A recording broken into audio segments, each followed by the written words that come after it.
السلام عليكم ورحمة الله وبركاته. رب اشرح لي صدري ويسر لي أمري واحلل عقدة من لساني يفقه قولي. This is a very important dua because no matter how eloquent you are and no matter what degrees you carry, at the end of the day, it's really by the inspiration of Allah subhanahu wa ta'ala that would, one, untie your tongue and make you, of course, be able to see the words and be able to see the different visions that help enlighten you to recognize the wisdoms. So yesterday we did go in details, of course, with this with these ayat right there, in where إن الذين كفروا وظلموا لم يكن الله ليغفر لهم ولا ليهديهم طريقا. And we went in details in regards to the different visions, to the different behaviors, and certainly what implications they can have on the person. And we actually did both sides, the iman and also the kufr, and what that would entail, what that would look like. And we talked about the power that it would have on the person in terms of, one, vision, and two, in terms of decision making, and three, in terms of the different support. And we also talked about the different ayat that relate to this ayah, in where we talked about the ayah in Surah Taha, and وَمَنْ أَعْرَضَ عَنْ ذِكْرِي فَإِنَّ لَهُ مَعِيشَةً ضَنْكَ وَنَحْشُرُهُ يَوْمَ الْقِيَامَةِ أَعْمَى. And we went in details with the word ضَنْكَ. We said it means الطمأنينة, it means tranquility, it means comfort, it also means انشراح الصدر, which is basically to feel at ease within your chest. And we also talked about another ayah in Surah Al-A'raf, the ending of Surah Al-A'raf.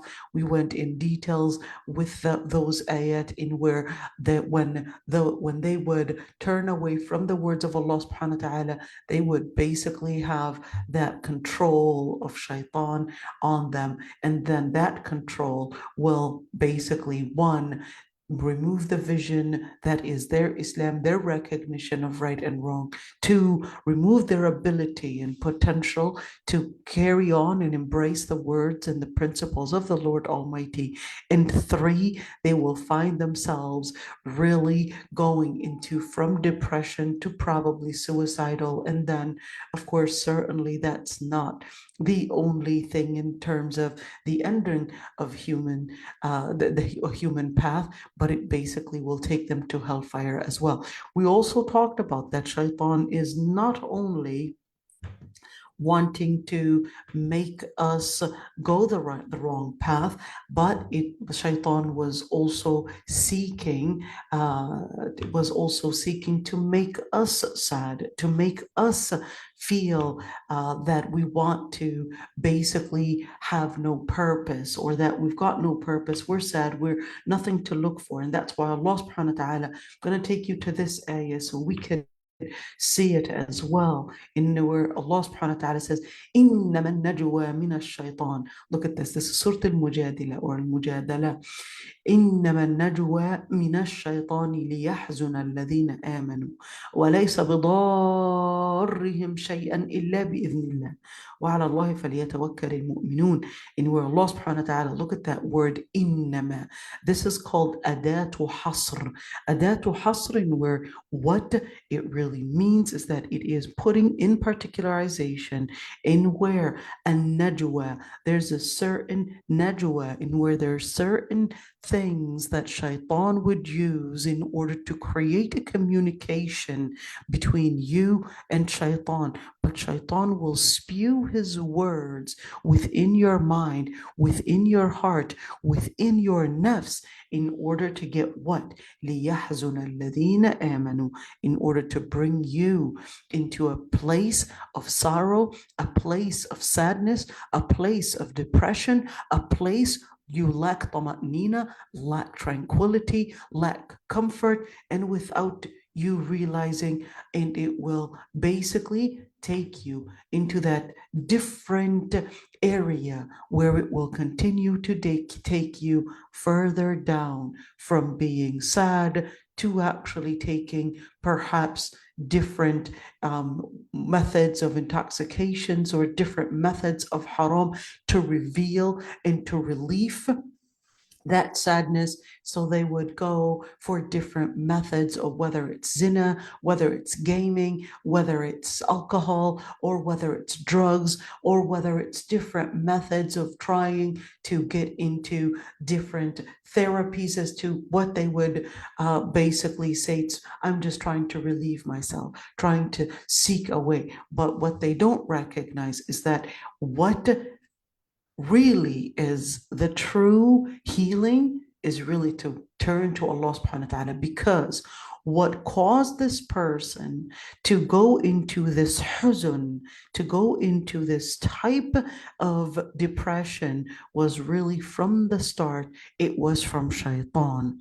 It was from shaitan, where he directed their vision off the principle, off the purpose, off Allah subhanahu wa ta'ala, off al-yawm al-akhir. So what do they end up looking for? They end up going into different circles in where they're living nothing but loss, nothing but purposeless, nothing but feeling that they were left alone. So here Allah subhanahu wa ta'ala says, وَلَيْسَ بِضَارِّهِمْ شَيْئًا إِلَّا بِإِذْنِ اللَّهِ.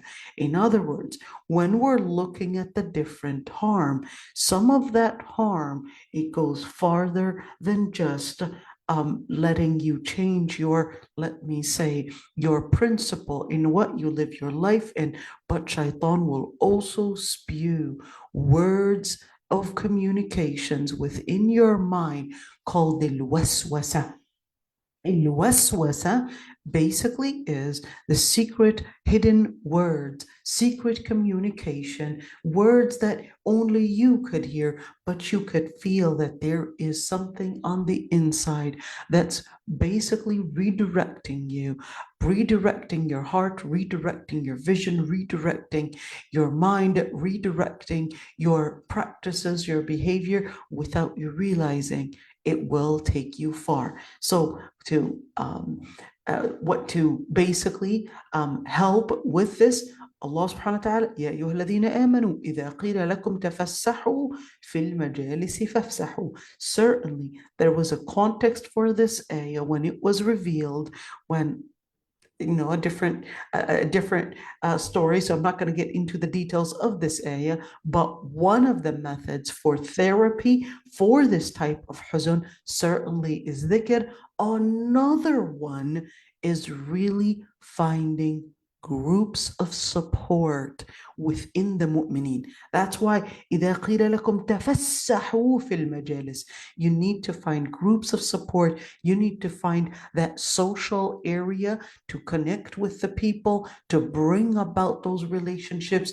In other words, it's not isolation that is the solution. It is actually with socialization that is the solution. And what type of socialization? The type of socialization with the mu'mineen, with the salihin, with talab al-ilm, with seeking ilm, and certainly with bringing in this religious support and the spiritual support in order to help with this huzn. All right.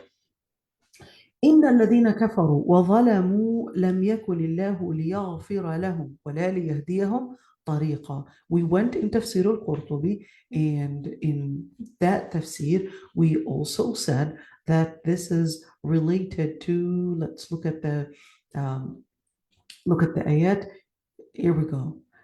We talked about that this is related to the ayat where it's talking about the Yahud, in where that they had rejected the Prophet ﷺ, but Allah subhanahu wa ta'ala. In general, of course, we know that these words of revelation, they're not al-ibra bi'umum al-lafzi la bi khusus al-sabab. So we said that what that means is basically al-ibra, the theme is in the generalization of the words and not necessarily in the particularization of those incidents in the context that it was revealed in.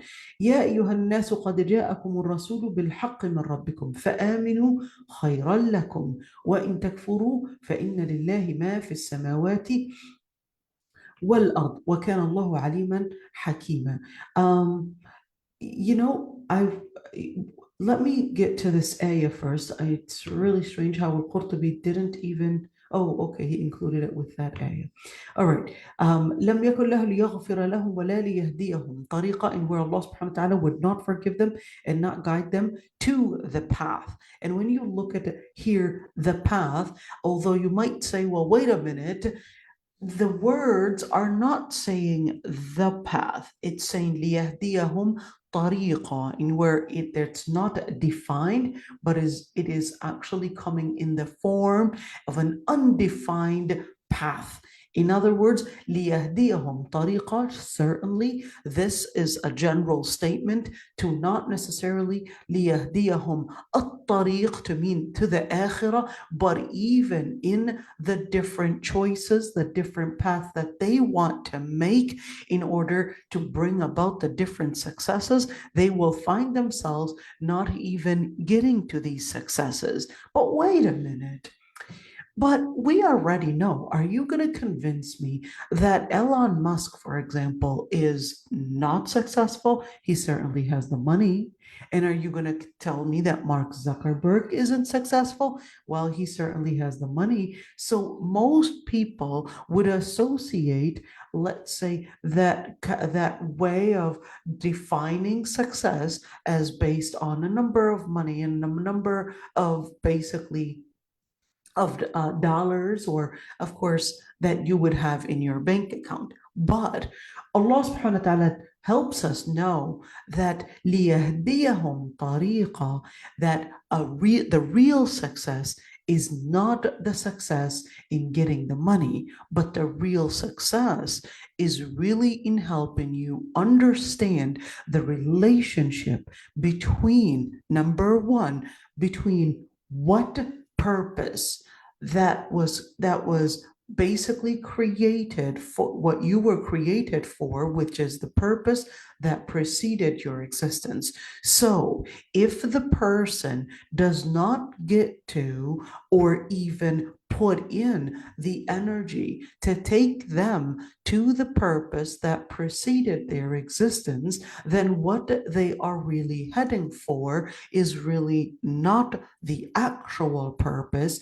They found the tools, so things like money, education, marriage, house, car, all of these things are tools and not necessarily the goal. The real goal is really the purpose that preceded your existence, which is that you are where Allah subhanahu wa ta'ala tells us in Surah al-Baqarah, وَإِذْ قَالَ رَبُّكَ لِلْمَلَائِكَةِ إِنِّي جَاعِلٌ فِي الْأَرْضِ خَلِيفَةً. Then the main reason why you were created is to be a Khalifa. And certainly, Khalifa does not mean putting a turban over your head with this gem on the forehead and you're right there with these harems around. This is not what we mean by Khalifa. So Khalifa, if you were to continue the ayah, إِنِّي جَاعِلٌ فِي الْأَرْضِ خَلِيفَةً, what did they say? قالوا أتجعل فيها من يفسد فيها ويسفك الدماء ونحن نسبح بحمدك ونقدس لك. In where the Khalifa, they understood, that is the malaika, they understood that what any creation is created for the purpose and the main purpose for them, قالوا أتجعل فيها ما يفسد فيها, is to implement justice. ويسفك الدماء. So when we're looking at the opposites here, what is يفسد فيها is basically to create corruption. And in other words, that it isn't this contradictory, but certainly they were not opposing Allah subhanahu wa ta'ala, but they were inquiring right there, inquiring, well, isn't this going to be different than what every creation was created for? It was going to be to bring about the implementation of the purpose which every creation was created for, which is to obey Allah Almighty. Number one. Number two, to implement the principle of Allah Almighty into living justice, embracing the principle of Allah subhanahu wa ta'ala. وَيَسْفِكُ الدِّمَاء وَنَحْنُ نُسَبِّحُ بِحَمْدِكَ وَنُقَدِّسُ لَكَ. And they said, we worship you, we نُسَبِّحُ بِحَمْدِكَ, we would glorify and basically attest that you are worthy of all the praise. In other words, what's another creation for? Not in a form of opposition, but in a form of inquiry. So that's why Allah subhanahu wa ta'ala tells them, well, I know what you don't know. There are certain things that I created and certain things that you are limited in your capacity, that is the malaika, to learn, to use any skill, because you don't have the power of cognitive skills. So what this creature is going to have is something that you yourself don't have, which is Adam, which is the human race. They will have what angels don't have. In other words, it's a tool. This tool, علم آدم الأسماء كلها. This tool is the tool of intellect. This tool is the tool to understand, to have cognitive skills, to basically right there be tested within this tool. So that's why علم آدم الأسماء كلها, taught Adam the names of things. But then Adam, of course, right there wants to get into this race, but Allah subhanahu wa ta'ala tells them, I want you to do sujood for Adam.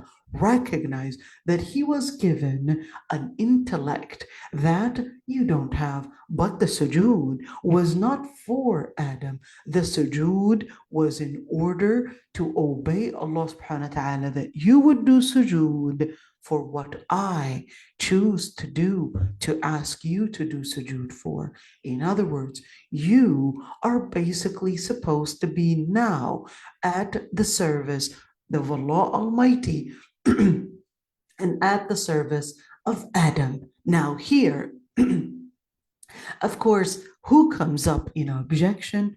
Basically, Iblis himself. When you look at that objection, in where Allah subhanahu wa ta'ala tells us later on that what objection did Shaitan have? He thought that he was smart. So he thought that what he was made of is basically presenting a higher potential than the capacity and the potential of intellect. So he basically wanted to oppose the order of the Lord Almighty, and use what to prove his honor, that is Shaitan. He wanted to use Adam's intellect as the tool to manipulate Adam and make him go against the purpose that he was initially created for. So that's why he basically was ordered, that is Adam alayhi salam, to abstain from eating from a particular tree. But what did Shaitan use to manipulate Adam? He used his intellect. Whose intellect? Used Adam's intellect. Just when Adam thought, well, my intellect surpasses even the angel's intellect, therefore I have a capacity that is unbeatable. that capacity was actually as a tool that can be used against him. And certainly, what does Shaitan tell him?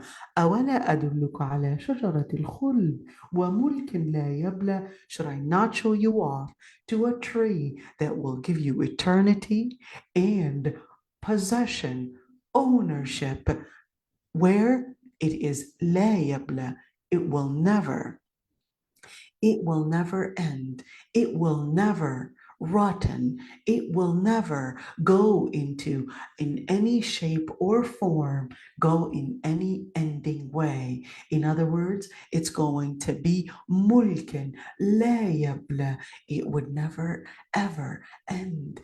And that way, Shaitan recognized that what man is seeking is basically a way to run away from death, run away from ending, a way where maybe I can manipulate the case, the nature that is around me, and I can probably bring about a guarantee that there is no death.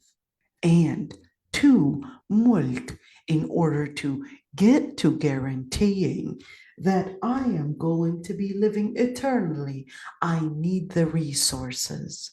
So Shaitan recognized that it is part of our nature that what we seek is a long life.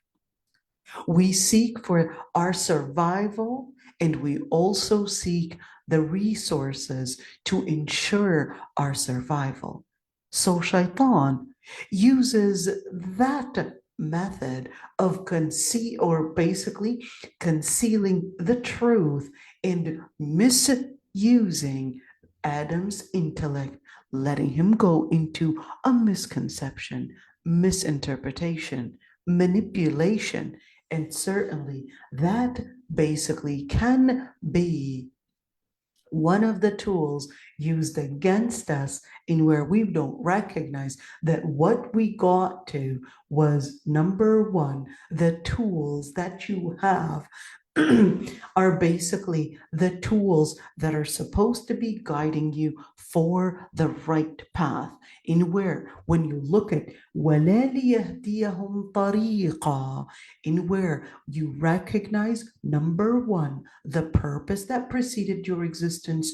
Two, you recognize the tools to get to that purpose. Three, you recognize that when you use these tools for the purpose, you recognize that your life is not supposed to be running after the tools, but running after the purpose. What you see oftentimes is that women or men might go into a moment of depression, probably after getting a job, after getting married, after getting a child, after getting into some successes that at one point it was a dream to get to. But then they go into huzn, they go into depression. Why? Well, that's because they lived that tool was a goal. But once they got to that tool, which they thought was the goal, then they would live into a moment where they would feel, I didn't find the path. I'm not finding it. I'm not fulfilling my inner self. And that's what these days we're seeing in the age of postmodernism, in where they'll say, well, I'm actually in search, I'm trying to fulfill the reason I was created for, and they'll basically not have the capacity to even maintain a job, maintain school, maintain different chores, and they would be thinking that they're actually looking for the purpose. But in reality, they confused purpose and confused the tools. Getting a job, getting a degree, even college degree, getting married, all of those are tools, not goals. Once we would understand these differences, that's when right there Allah subhanahu wa ta'ala says, وَلَا لِيَهْدِيَهُمْ طَرِيقًا. They would not be guided on the paths, on any path. What path? Whether we're speaking about the path, which is the purpose, or whether we're speaking about the other paths that basically lead to the purpose that are considered tools, they would be confusing those paths. They would be getting misled and thinking that they're on the right path, but what they're really getting is just more of dunya, and that dunya would basically just get them into running after it, but there's death coming to you. There's a reality that you cannot run away from, which is that your time was a tool. Your life was a tool. Your capacity, your potentials, your money, your rizq, all of those different things that you had gained and ran after to get. Anyways, Allah subhanahu wa ta'ala had decreed that you will get it, but you ran after it, thinking of it that is the goal. Once that goal is discovered, that, oops, it didn't really get me anywhere. But most of the times, for a kafir, it would not be discovered until they actually reach their deathbed. And it's really important to take some time to go to probably visit, in particular, palliative care centers, to the areas of hospice centers. Why? When you're looking at hospice, you're seeing the people that only have 3 to 6 months to live. Take the moment to really learn what is the most thing that they regret. The most thing that they regret is really living for others, living to just gain all those potentials. What they really would want the most is, I wished I used my potentials for this moment. Now this is the real moment. You know, hospice is probably the most place that we really need to visit even more than graves. Graves are silent, but hospice centers, they have a lot to say. You will see the pain. You will see the tears. You will see the regret. You will see that real moment where this person was an athlete, this person was a professor, this person was a rich person, multimillionaire. Here they are. What do these potentials have to do for them now? The answer is the only potential that makes a difference is the dhikr that they had invested. Because the Prophet ﷺ said, whoever has the last words that they would say is La ilaha illallah, at that moment, dakhala al-Jannah, they would enter Jannah. Whoever's, anybody, their words, La ilaha illallah as the last words, dakhala al-Jannah. But sure, that's easy. But not necessarily, because at that moment, the intense pain is making you lose your ability to focus. So in other words, what you had wired in your brain throughout these times is basically going to be this word, and these words that will right now be the words that your tongue is speaking, that your tongue is saying. Why? Because right now, it's not necessarily your conscious mind that's speaking. It's actually your subconscious mind. The subconscious mind is what you were wiring all the time. The dhikr that you had engaged in, the words of khair that you were saying, the lifestyle that basically wired in your brain that is right now coming to the surface. So when you see here, وَلَا لِيَهْدِيَهُمْ, the word hidayah is supposed to be here, helping us understand that the word tariqa, although the word tariqa is number one, nakira, and mufrad, in words, one tariq, but it also would mean with the nakira that it's speaking about any path in their life, perhaps marriage, perhaps employment, perhaps education, perhaps their health. All of those are turuq. All of those are paths. All of those are basically the tools to help you find stability, and that is hidayah. But true success is when you reach and use these tools to get to the actual purpose that preceded your existence. Now, at the end, so this is in dunya, in the akhirah, illa tariqa jahannam. In the akhirah, their tools would only lead them tariqa jahannam, would lead them to the path of hellfire. Nas'alullah al-afw wal-afiyah. Khalidina fiha abada, where they would live there eternally. There's no ending. There's no limit to the timing. وَكَانَ ذَلِكَ عَلَى اللَّهِ يَسِيرًا.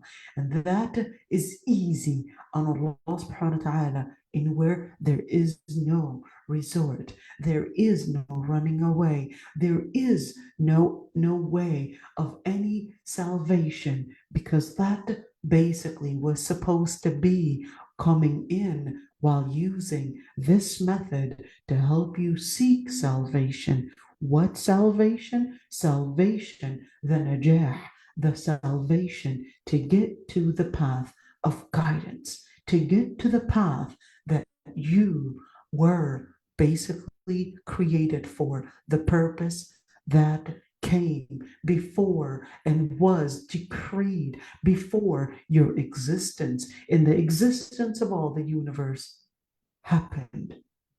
That's why to redirect that, Allah subhanahu wa ta'ala is telling you, well, because it is part of your instinct that you're in search of the different paths, Allah subhanahu wa ta'ala tells you, Ya ayyuhan nasu qad ja'akum ar-rasulu bil-haqq. Now that you're in search for the path, now that you're in search for the purpose, Allah subhanahu wa ta'ala says, oh people, qad ja'akum ar-rasul. The prophets, the prophet had come to you with the truth, min rabbikum, from your Lord. Why Rabb? Because what we're seeking through the different methods, through the different tools, we're just seeking a way to give us security, a way to give us cherishment, a way to give us cherish, a way to give us stability, a way to give us some form of happiness, because that's what we're really in search for. So Allah subhanahu wa ta'ala is telling you right there, well, the prophets had actually come from the Lord Almighty, from your Lord. They had come in order to give you from the one that cherishes you, from the one that you seek security from the one that you seek provisions from the one that you seek life from. That is your Lord.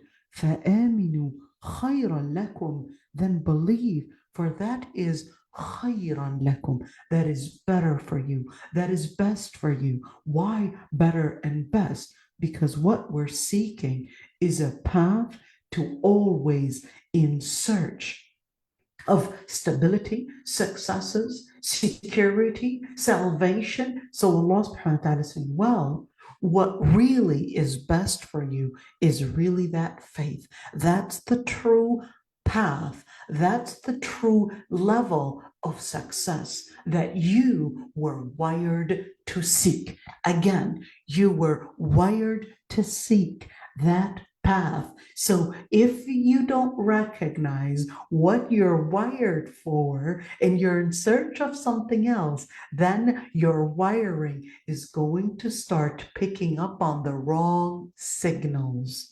It's going to start picking up on the wrong signals. And exactly like you would basically confuse the different signals, and then you would think, I picked up a signal, I picked up a signal. And what you had really picked up is the signal of shaitan. It's really easy to think and get into that self-delusion and think, I picked up a signal.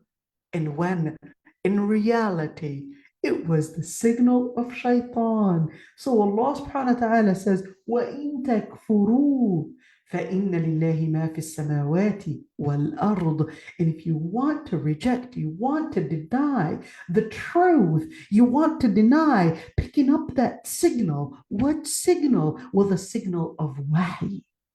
That's the signal, because you might actually think that I can use my education, science says, and you can live in this type of scientism and think that I've got the tools to help me, and then not recognize وَإِن تَكْفُرُوا. If you were to deny, if you were to reject for the Lord Almighty, basically, فَإِنَّ لِلَّهِ مَا فِي السَّمَاوَاتِ وَالْأَرْضِ. For the Lord Almighty, everything belongs to Him, whether in the heavens or on earth. وَكَانَ اللَّهُ عَلِيمًا حَكِيمًا. When you look at وَكَانَ اللَّهُ, does that mean that that's in the past? For one might say, well, can Allah, that means long time ago, not anymore. Well, no. In Lugha Arabiya, using the past tense can be to show and express and reflect that that was the case in the past and forever, even in the future as well. In other words, it is to reflect that that was always the case. That is always the case. That is the fact of Allah subhanahu wa ta'ala. Enough said. So, وَكَانَ اللَّهُ عَلِيمًا حَكِيمًا, in where He is Alim, He's all-knowing in how you were created, all-knowing in what you were wired into, all-knowing in what you are actually in search of, all-knowing to what really brings in salvation, security, and certainly stability. Salvation, security, and stability. Because salvation, security, and stability is basically what we're looking for. Salvation, in where we're looking for, remember, we're looking for, that's what Shaitan wanted to say. Shaitan wanted to say, أَوَلَا أَدُلُّكَ عَلَى شَجَرَةِ الْخُلْدِ. We're looking for khulud, we're looking for salvation, security, because we would be wired in where we're seeking security. We're afraid. We're afraid of death. It's part of a reality that we cannot run away from. We're afraid that we may actually lose different powers, and that might actually take us into the world of unknown, the world of the unseen, the world of that many of our loved ones had gone to. They never came back. So what we're seeking is different ways, perhaps different methods of security might ensure salvation. And then we would basically use, well, if I can't get to the purpose, maybe I can get to stability. Maybe if I would have the degree, maybe if I would have money, maybe I would have this, at least a level of stability. So Allah subhanahu wa ta'ala is telling us, well, for stability, yes, you were created with these different potentials to seek stability, but true stability is not attainable unless you basically apply in your life the words of Allah subhanahu wa ta'ala, the dhikr itself. That's why Allah subhanahu wa ta'ala, وَمَنْ أَعْرَضَ عَنْ ذِكْرِي. And we said that that's a generalized word right there, a word that is, let's say, a very general statement, because dhikr can include Islam. Dhikr can include the words that you would repeat. Dhikr could also be a reminder. All of these areas are also dhikr. When we say ذكر الشيء, it actually means that they had mentioned. ذكر الشيء could also mean they had remembered. ذكر الشيء could also mean that they had repeated. In other words, it's different areas of when you're looking at dhikr, it is part of your instinct. The Prophet ﷺ, let's look at this hadith because this is key to understanding. Well, how do we understand what it means to actually be wired at something? In where the Prophet ﷺ actually says in this hadith, كل مولود يولد على الفطرة. Let's say, ما من مولود إلا يولد على الفطرة. Every single newborn is born with a certain instinct, with a certain foundation, yet the country, the family, the parents, the culture, the society, their fathers might make them a Jew, might make them a Christian, or might make them a Magian, as exactly in where you would see al-bahima, you would see the animal itself, exactly like how you would see within the animal kingdom. You would see that the animal would basically reproduce an animal and they will make the same choices. These same choices are basically an instinct. And that's the same thing. There are certain instincts that Allah subhanahu wa ta'ala created in us. And the most important instinct is the instinct that we're in search of purpose. So Allah subhanahu wa ta'ala tells us, well, to understand and to let you know about your purpose, you can only use your intellect for trying to research, but your research is never going to be capable but getting to the fact that this life is a far more complex than just taking it as this life. But there's something out there, and that is what Allah subhanahu wa ta'ala had sent with al-Wahy, with Jibreel alayhi salam, with and onto the prophets to recognize that there is something far more magnificent that the earth, that the skies, that the heavens, that the galaxies were created for. That this creation was not created for you to eat and drink and live like animals, but you were created and your purpose extends and it goes far beyond even the earth and the skies. So Allah subhanahu wa ta'ala tells Ahl al-Kitab, the people of the book, يا أهل الكتاب لا تغلوا في دينكم ولا تقولوا على الله إلا الحق.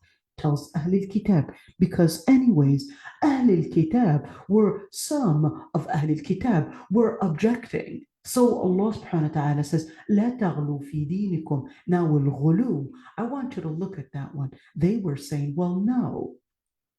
The only one that is going to be coming with the truth is supposed to be from the children of Israel. Therefore, we should not take any other claimed prophet, but one that is coming from the children of Israel. So here Allah subhanahu wa ta'ala is telling them, don't commit al-ghulu, don't commit extremism. Or what is extremism? In where you're going beyond the limit, in where you're having a very narrow interpretation for the word of God. That's what it means to practice ghulu, in where they went in ghulu to reject the Prophet ﷺ because he comes from basically a non-Israeli tribe, and they also had rejected Prophet Isa alayhi salam and said, well, he basically was going to stand against what our interest is basically needed for to continue our powers and authority. So they basically use the different methods in order to end the word of Prophet Isa alayhi salam. And certainly this could also be where يا أهل الكتاب لا تغلوا في دينكم could also be referring to the Christians, because the context right there in where it's saying إنما المسيح عيسى بن مريم. I want you to look at this one in where يا أهل الكتاب, this discourse here could also be directed at the Christians, in where they had basically had exceeded the limit in glorifying Prophet Isa alayhi salam and went to the limit of considering him of a divine creature, or considered him the Son of God, or considered him as God and the Lord himself. So Allah subhanahu wa ta'ala says, well, because you had went into exceeding the limit and went into such type of extremism in that glorification, where you went to say that he is the Son of God or God, Allah subhanahu wa ta'ala says, إنما المسيح عيسى بن مريم رسول الله وكلمته ألقاها إلى مريم وروح منه فآمنوا بالله ورسله ولا تقولوا ثلاثة انتهوا خيرا لكم إنما الله إله واحد سبحانه أن يكون له ولد له ما في السماوات وما في الأرض وكفى بالله وكيلا. What does that mean? إنما, as a matter of fact, when you look at the word إنما, it can come as an objection.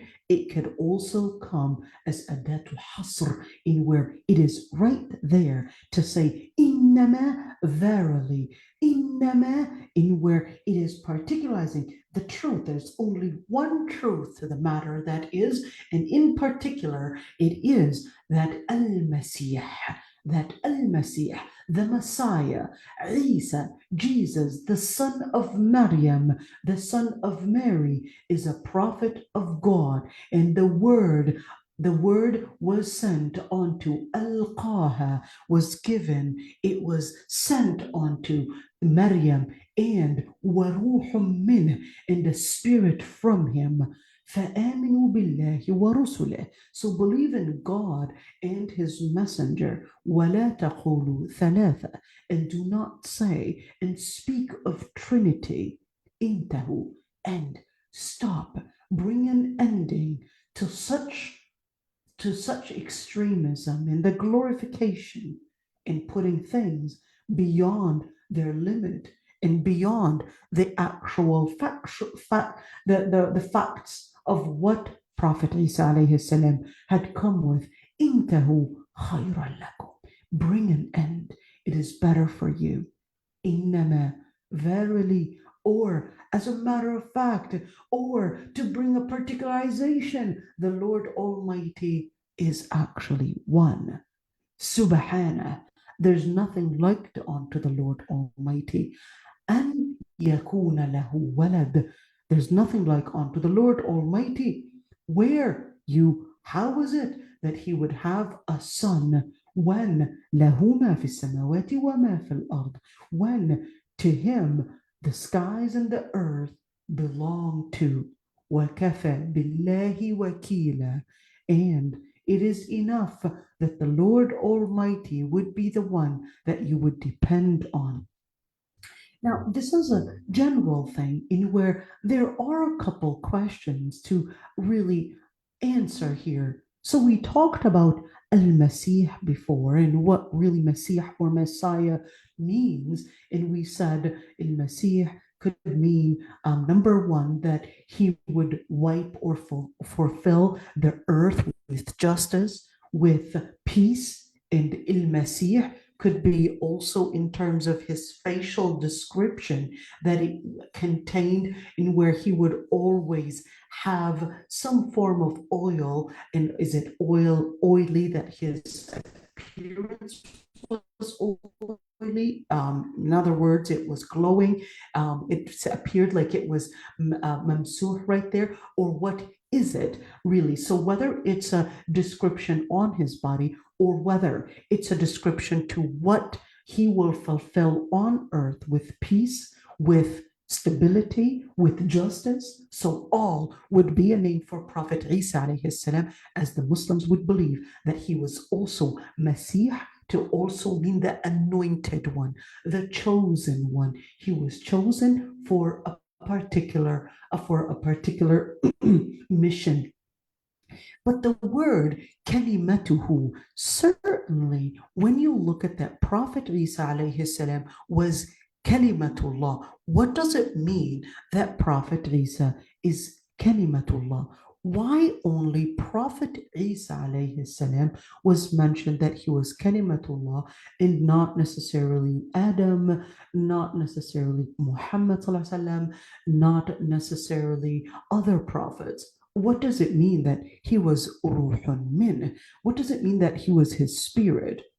And can we actually use and say, well, we are the children of God? What does it mean when we know that there was a hadith, or at least there was a hadith where al-khalqu iyalullah, that al-khalq or people are iyalullah, in where somebody that is really, let's say that they're really in the beginner's level of Arabic language, say, well, here it is. It's basically saying that we are the children of God. So can we actually say that? Is that even an authentic hadith? How do we understand all of that? So that's exactly what we're going to be discussing right here. Let's take it word by word, sentence by sentence, to break it down so that we will not confuse these words and misunderstand them. Now, remember, misconceptions actually come from misknowledge, from having surface knowledge and not deep knowledge. So that's what we want to do. We want to take it one by one. In where? What is al-ghulu? The Prophet ﷺ, when we speak about al-ghulu, let's take it one word at a time. Al-ghulu is basically in where we can, or someone can, exaggerate the description of a prophet to make them divine, or can exaggerate the description of a prophet and think of them at least having some powers of the prophet. We did talk about al-Burda before, no need to talk about it again. Let's see, in Sahih al-Bukhari, the Prophet ﷺ said, لا تطروني كما أطرت النصارى عيسى وقولوا عبد الله ورسوله. The Prophet ﷺ had said, do not overpraise me the way that the Christians had overpraised Isa, but instead say, I am the servant of Allah and his prophet. So right there, what is it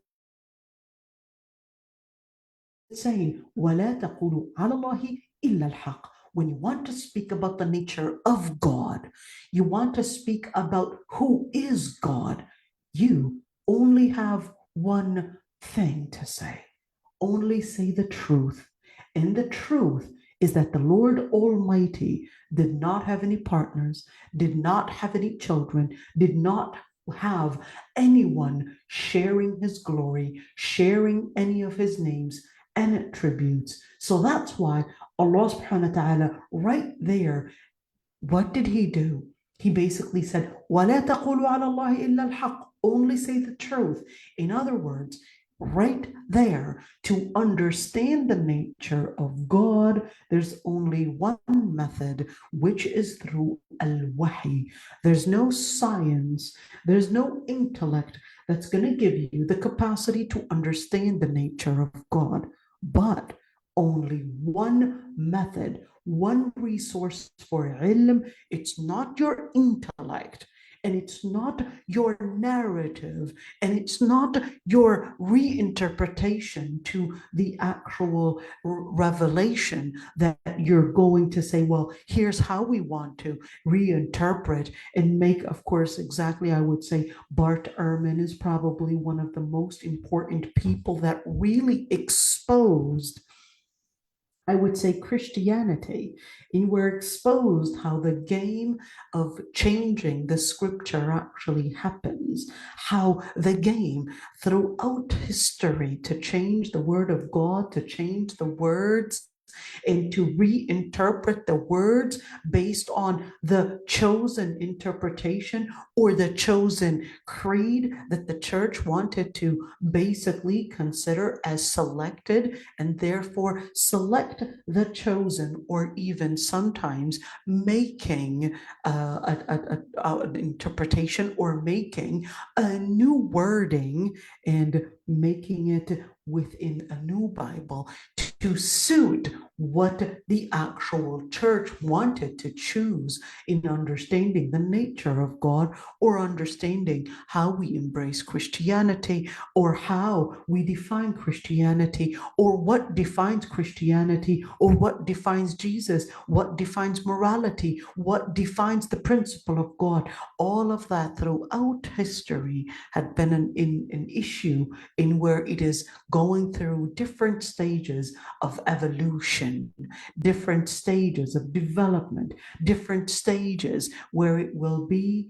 endless. You will see that it will continue to develop. And it wasn't just the Protestants, it was also the Have you Catholics. seen the question? Have you seen there was an interview on the Dean show where there was a pastor, and he was actually talking about all of that, how there was a Zionist agenda behind that. I don't want to go that far, because this type of evolution on the text actually extends way farther than Zionism. Way farther than Zionism. Does Zionism right now play a role within the evangelical society in order to suit certain interpretation and political agendas? Definitely, there's no doubt about that, but that's one side. But the development, and let me say the reinterpretation and the additions that were done onto the scripture extends way farther than Zionism. Zionism is really pretty recent, very recent, and the different additions that happened onto the scripture, you could go to the different books of Bart Ehrman and many others that would expose using different the ultraviolet light in order to help us see what really happened to the manuscripts and what really changed in these manuscripts. What were the words that were put in? What words were alternated? Altered? Sorry. What happened? So that extends way farther than Zionism. Zionism right now exposed some of that, at least in where during our times, in where the part of the political, let me say, the political agenda is making the evangelicals in particular actually change the word of God, or at least what was supposed to be at one point containing glimpse of the word of God and how it is to fit a certain agenda. But Zionism is not the only political agenda that had an influence on Christianity. So throughout history, we know Augustine or Saint Augustine, we know Martin Luther, not Martin Luther King, but Martin Luther. We know different figures in different parts of the world that Thomas Aquinas. So we know different figures throughout history that actually changed the interpretation. And of course, certainly we know a lot of the founding fathers, and of course they were considered as basically the key figures. And we know that that the church itself, or churches themselves, were actually accusing one another of heresy, and certainly later on rechanging and changing the word of God because, hey, you didn't want to be a heretic, and therefore you had to embrace one particular chosen interpretation that is chosen by the Catholic Church. And we know the Spanish Inquisition didn't only happen against the Muslims. Yes, it was targeting the Muslims in particular, but it also happened against anybody that went against the interpretation that was chosen by the church. And of course, we're talking about the 15th and the 14th century, and this is way before Zionism. So I wouldn't necessarily say that Zionism holds No, let me say, the I full just brought that up responsibility. because it's recent. Sorry. Yeah, that's all right. One thing, my husband did a very interesting study on hijab, just hijab. And the book is published. It's not translated into English yet, as far as I know, but the book was relating to hijab in the different stages of development, in how hijab was practiced in one certain way, and the interpretation of what defined modesty in Christianity and even in the Old Testament, how that was a particular definition. And some of those interpretations went as far as women required to wear niqab, believe it or not, cover their faces and only reveal one eye, in where it's actually there. So it's not something that is hidden, or something that, yeah, somewhere in the hidden dungeons of the Vatican. No. These books are available, and you're capable of getting such quotes. They're basically different references that you will find in where it is coming with images, coming with coins, coming with scriptures, coming with all these different things that basically would give us all these historical, archaeological studies and even facts, in where the interpretations and how they kept on going through different stages of evolution. So hijab is one side, from it being part of Christianity, to modesty redefined, that it's not even part, or certain definitions. So you could see right there, I mean, not only in the definition of who is God and what is the nature of Jesus, peace be upon him, but it also goes into different corners in political engagement, in moral, and what defines justice, what defines certain morals and ethics. You will see such changes, and you will see such renovated interpretations. Let's continue. إنما المسيح عيسى ابن مريم رسول الله وكلمته. Look at this one, in where المسيح, of course, المسيح Isa. So does that mean that المسيح is different than Isa? No. المسيح the Messiah, is the same as Isa. And Allah subhanahu wa ta'ala is saying, well, al-Masih is actually Isa, the son of Mary. And therefore, he basically wanted to attribute him to his mother, in where he is the son of Mary and not the son of God. And certainly, Sayyida Maryam, or Maryam herself, alayhi salam, was actually bint Imran, and where she definitely was part of the noble ones or part of the noble tribes, but at the end, it was emphasizing right there that Maryam alayhi salam is right there to also be given this honor, that she was honored in the Quran, and certainly no other woman was as honored as Maryam in the Quran, period. There's no other woman that was honored in the Quran as Maryam alayhi salam. And scholars had differences of opinions on whether Maryam is considered a prophet or not. Majority of the scholars regarded her not a prophet, but a mother of a prophet. Other scholars, like Ibn Hazm, regarded that she is a prophet.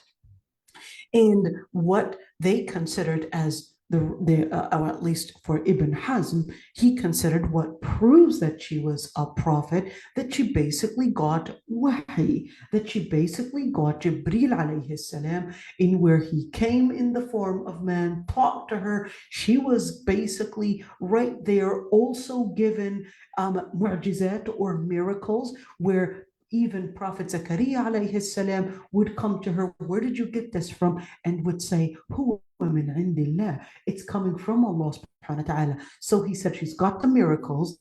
She had the archangel or Jibreel alayhi salam come to her. So therefore, she is a prophet. And the objection that other scholars had put forward is that a prophet would challenge his people, but she was not ordered to challenge. And in fact, according to the Quran, she was ordered to stay silent. إني نذرت للرحمن صوما فلن أكلم اليوم إنسيا. Stay silent. Don't speak. And all you needed to do was let that prophet speak. That's all you're going to do. إِنِّي نَذَرْتُ لِلرَّحْمَنِ صَوْمًا. When they came to her and said, well, what is it that you're bringing along here? You're bringing a child. Well, we know when a woman brings a child outside of wedlock, well, that means, question marks. Where's that coming from? Who is that? So she points at him. And he speaks in early infancy and says, I am the servant of the Lord Almighty and the prophet of the Lord Almighty, right before their eyes, and spoke in early infancy. So the scholars that said that she was not a prophet, they said a prophet would be challenging his people. She was not challenging necessarily in argument, but certainly she was a saint and a siddiqa, and not necessarily a prophet according to those scholars. The scholars that said she was a prophet, like Ibn Hazm, they said she's the only prophet, and not because she didn't challenge, she challenged them in different ways. And therefore, this is just to lay that out.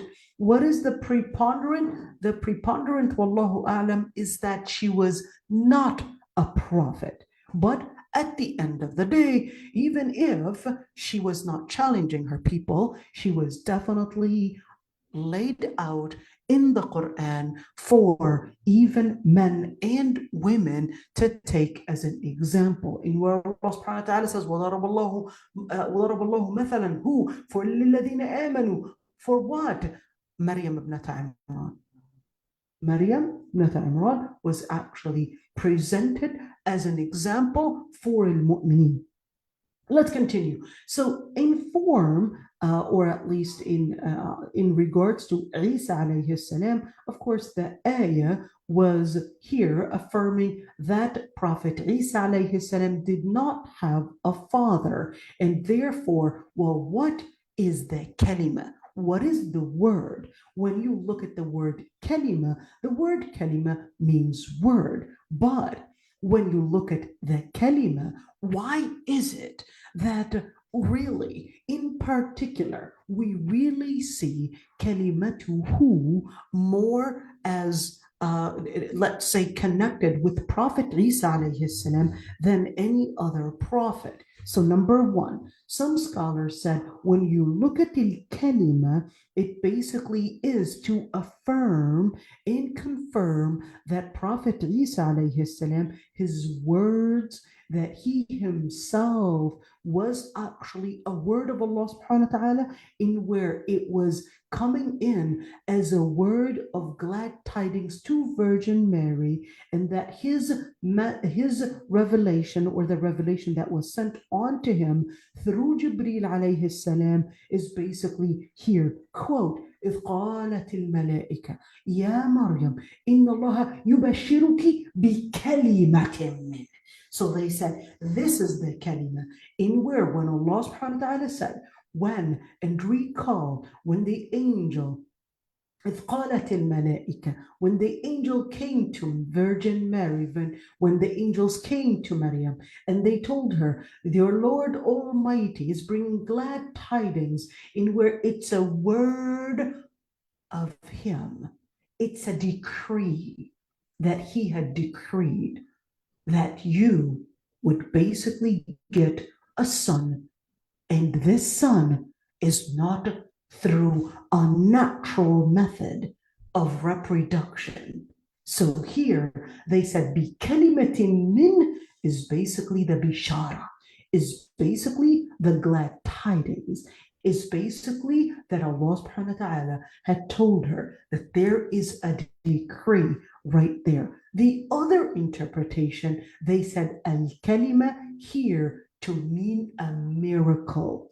Why? Because وَصَدَّقَتْ بِكَلِمَاتِ رَبِّهَا, because Allah subhanahu wa ta'ala said, and she had believed in the words of her Lord Almighty. What word? The word that in ayah, the words of the Lord Almighty, when Allah subhanahu wa ta'ala had told her through Jibreel that there was going to be a miracle, and Allah subhanahu wa ta'ala's words, ma nafidat kalimatullah, are basically never going to be words of meaningless, but they're going to be words that have all the meanings, that have all the potential, in where it's a word of Allah subhanahu wa ta'ala, therefore it's a fact.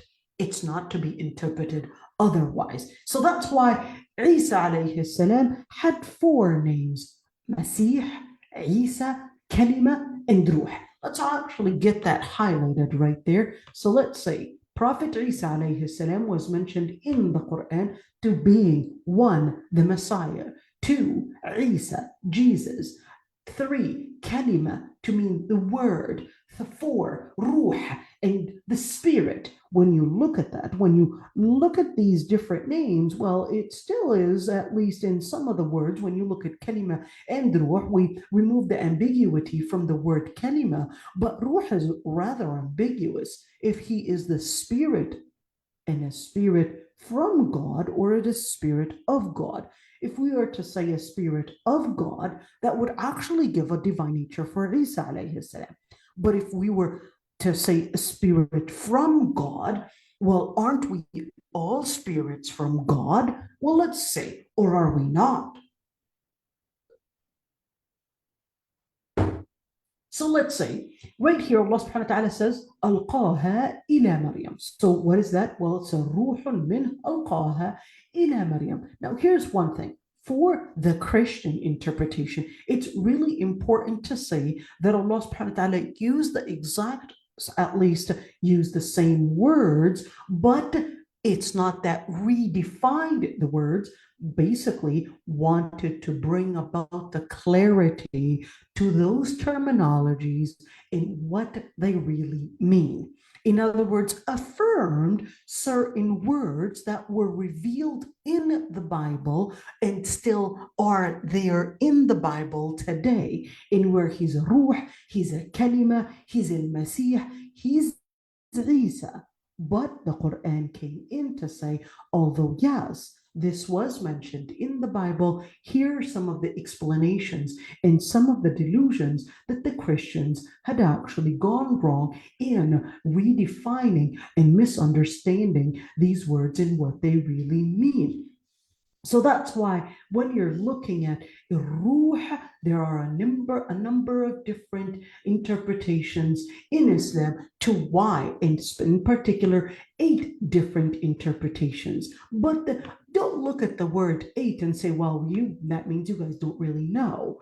No, the 8 different interpretations, you will see they really are, it's exactly like somebody describing an elephant, in where each one is describing it from a different angle, but it's really coming in to the same description, which is what it really is. They never went beyond to say ruhun min, to mean a soul in a part of God or having some kind of a divine nature. So the first one, the first interpretation, in where Ubay ibn Ka'b, when you look at Ubay ibn Ka'b, he's basically a Sahabi, and Ubay ibn Ka'b was actually one of the most important Sahaba that were also from Kuttab al-Wahi. He said the reason why he was called Ruh, and the word Ruh actually means spirit. He said, well, it's because Allah subhanahu wa ta'ala had created all the spirits of the children of Adam and then took upon them the convent. Remember that they would turn to the Lord Almighty in worship.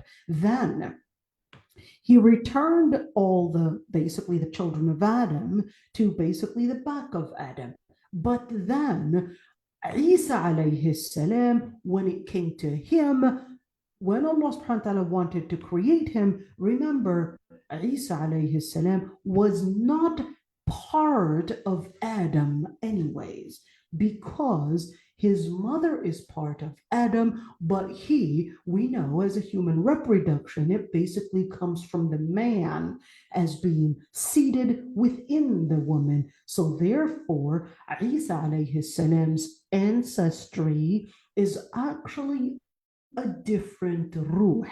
It's a different spirit. It doesn't actually trace back to Adam. So Ubay ibn Ka'b said when it comes to Isa alayhi salam, he was a different spirit that is not going back to the spirit and souls of the human nature that goes all the way to Adam alayhi salam. He's of a human nature, completely human nature, and with a soul that does not go all the way to Adam alayhi salam, at least in terms of the father side. So when he created him, he basically had returned or put that soul in Maryam. So Isa alayhi salam. Oh, that makes sense, subhanAllah, about the really lineage. really interesting. It's just like, Yeah, I always wondered, what, subhanAllah, that explains it. Right. So let's continue for the other interpretations. So the other one said, well, it is actually to show that his soul or his own particular soul or spirit was actually anointed compared to all the different souls and spirits, because they all went to Adam in different stages and different, of course, transcending all the way to basically all the different prophets. But Prophet Isa alayhi salam, it comes like a direct soul, a direct spirit, in where it is here, just exactly like in where it is somewhat of right there, but للتفضيل. So basically that his spirit was considered, because it didn't go through all of that, it was considered that it was given a special care. Let's see, the third interpretation basically said, well, the things that basically show different miracles or things that have a different nature, they would also be considered ruh, in where it would be right there as attributed to the Lord Almighty. In particular, the things that are different, when we see something, it's like, oh wow, this must be from God.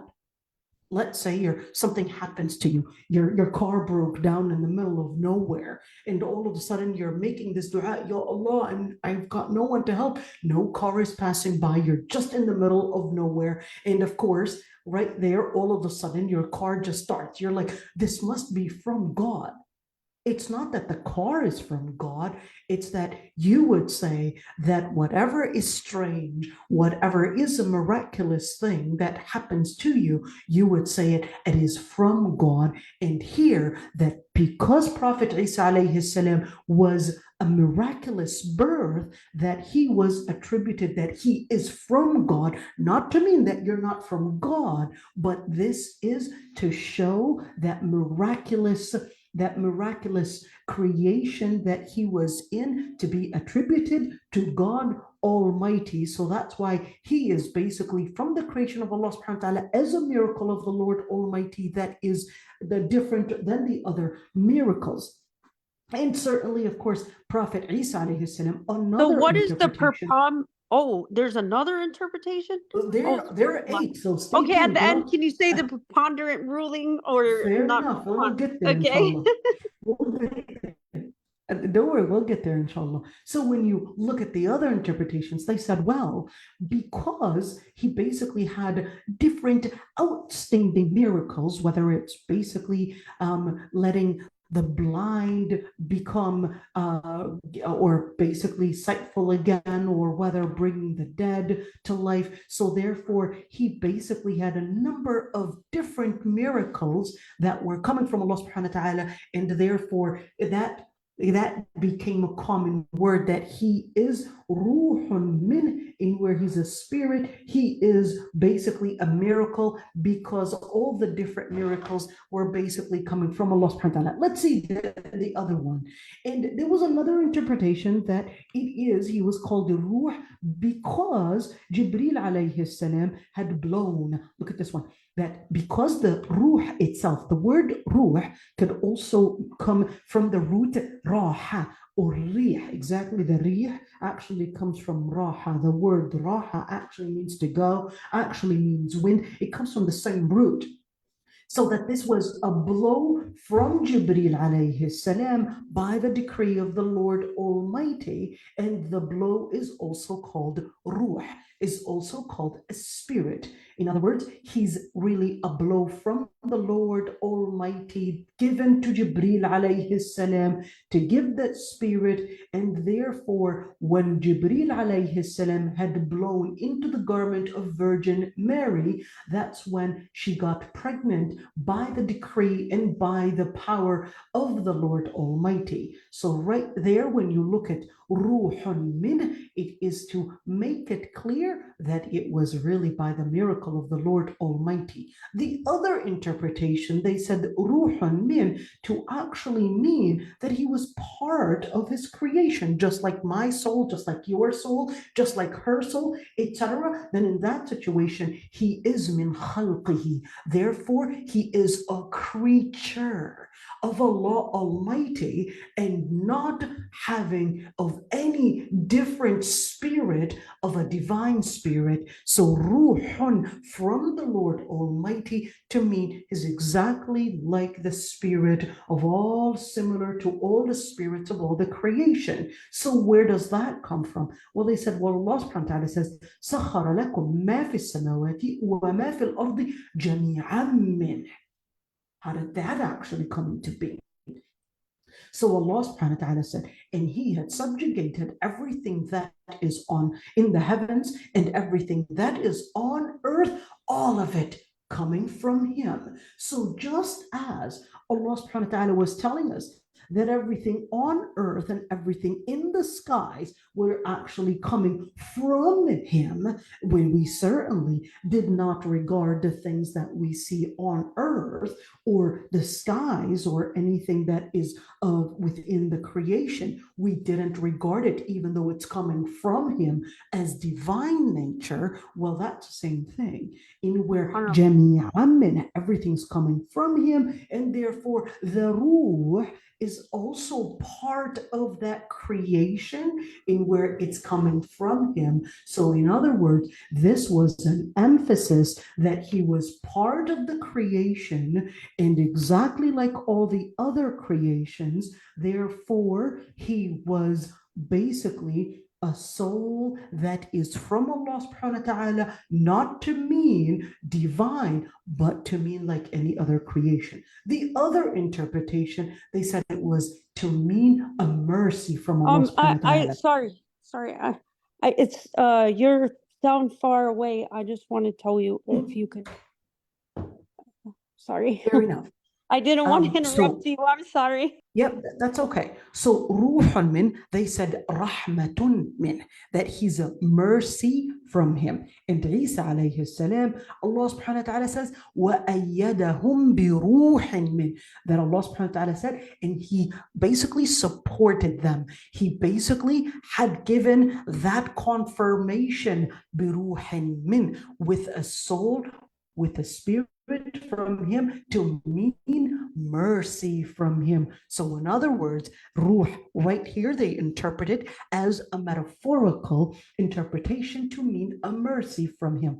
And of course the other interpretation, they said ruhun min, to mean a miracle, to mean an evidence, to mean supporting argument, to show an argument against his own people. Against whose people? Against the Prophet ﷺ's people, in where they basically rejected. Of course, we're not talking about the Muslims here, but we're talking about during the Prophet ﷺ's times, some had rejected that Prophet Isa ﷺ was a prophet. So Allah subhanahu wa ta'ala was there telling them, no, he was actually a miracle of God. So now these are the 8 different interpretations. Which one do we necessarily consider as preponderant? Well, what you could see is that, like I said earlier, it's exactly like describing an elephant, in where each one is describing it from a different side, but none of them interpreted it as in any shape or form to being an evidence to support any claim that Isa alayhi salam is of a divine nature. So Isa alayhi salam, certainly he had a different creation, at least that doesn't trace back to Adam alayhi salam, and he also had different miracles, which certainly the different miracles are attributed to Allah subhanahu wa ta'ala, and that they're not in his power, but they're actually given, the power was given to him really, but it goes back to Allah subhanahu wa ta'ala. And certainly Prophet Isa alayhi salam was a blow from Jibreel alayhi salam, so this also could be ruh as well, and also he was part of the different creation, and he was definitely an evidence to support the word of Allah subhanahu wa ta'ala. So all of that, in basically Allah subhanahu wa ta'ala was letting the Christians bring about an understanding of what really the ruh really is meant by. What it is meant by the word the ruh, in other words, misunderstood. So here's one thing.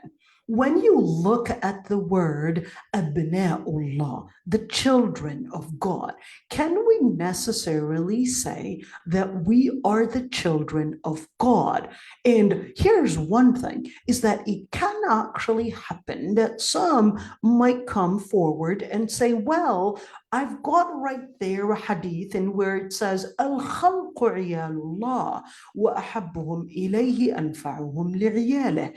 In where Allah subhanahu wa ta'ala, or the Prophet said, al-khalqu iyalullah. The people are, the word iyalullah is rather many times, let me say, misunderstood by some and think because in the colloquial words, in the slang, عيالullah to mean the children of God. But عيالullah in Lugha Arabiya could mean dependence on Allah.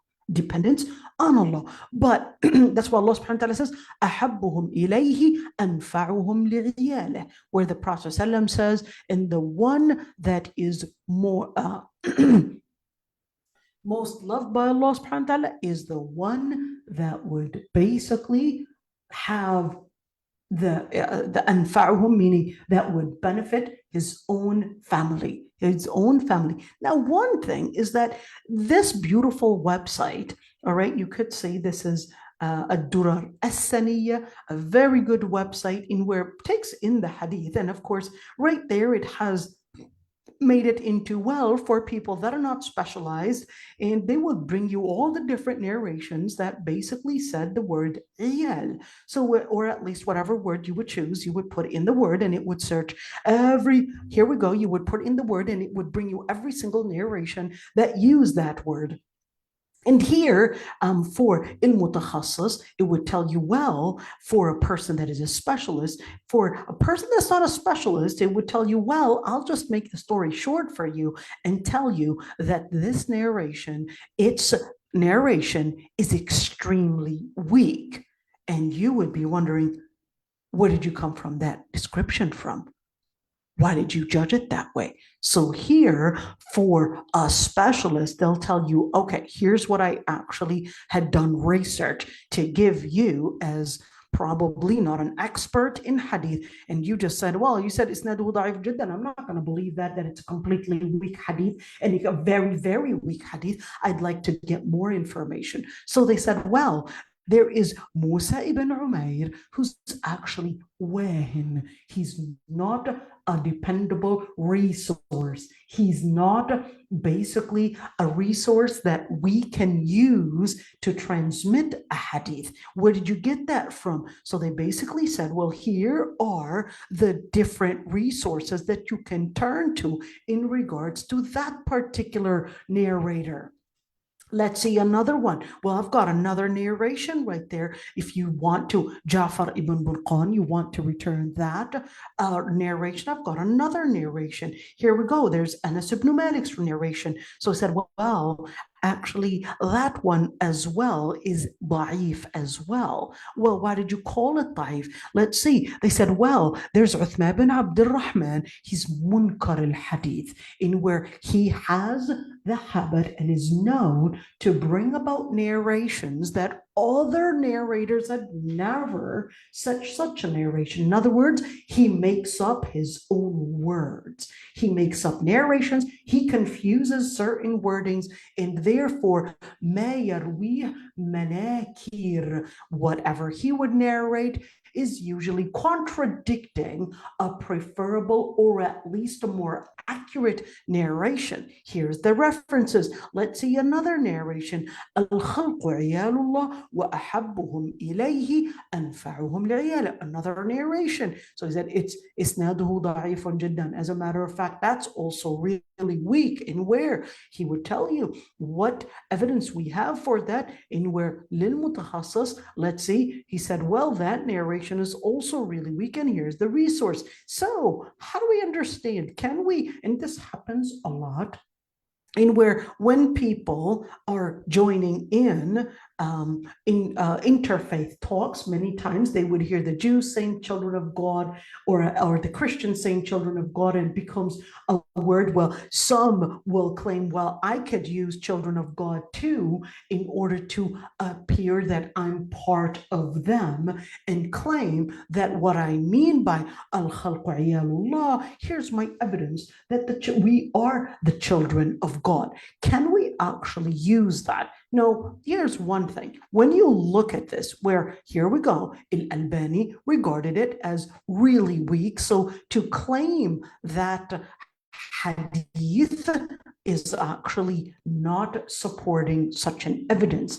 But if a person wanted to say, well, what I really wanted to mean by that is that we're servants of God and not necessarily children of God, I would really recommend against using that term because it contains a lot of ambiguity, and many times this ambiguity can actually bring about confusion.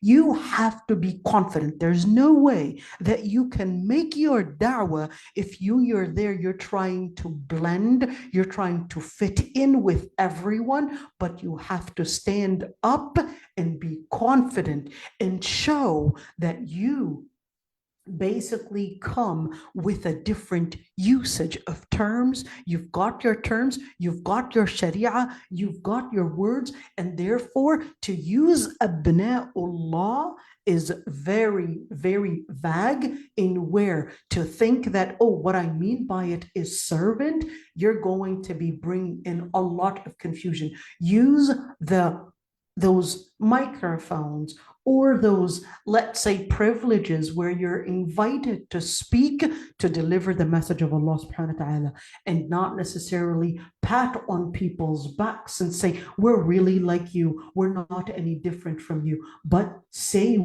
what is haqq, say what the truth is, and don't change the word of Allah subhanahu wa ta'ala in order to gain and get acceptance from any group of people. فَآمِنُوا بِاللَّهِ وَرُسُلِهِ. So believe in Allah subhanahu wa ta'ala and his messengers. وَرُسُلِهِ, messengers. The Rasul is one. Rusulihi is basically multiple. وَلَا تَقُولُوا ثَلَاثَ. And don't use the interpretation of Trinity in where whether he is the son of God or whether he is whether it's Mary that is Maryam alayhi salam is divine or Isa alayhi salam is divine.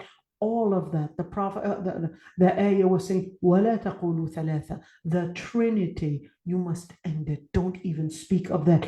إِنْتَهُ, end it. It is better for you as here to confirm Allah subhanahu wa ta'ala is only one God.